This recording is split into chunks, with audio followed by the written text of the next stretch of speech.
ভালোবাসা।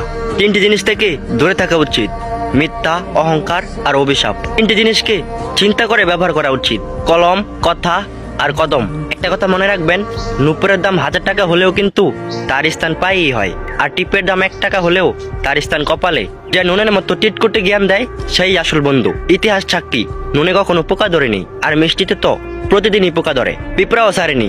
মোমবাতি জ্বালিয়ে মৃত মানুষকে স্মরণ করা হয়, আর মোমবাতি নিভিয়ে জন্মদিন পালন করা হয়। মানুষ কখনো সোজা পথে চলতে চায় না, বাঁকা পথে চলার আগ্রহী বেশি। এজন্যই তো মদ বিক্রেতাকে কারো কাছে যেতে হয় না, আর দুধ বিক্রেতাকে পাড়ায় পাড়ায় যেতে হয়। আমরা দুধ বিক্রেতাকে জিজ্ঞেস করি দুধে পানি মেশাননি তো, আর আমরা মদে নিজেই পানি মিশিয়ে খাই।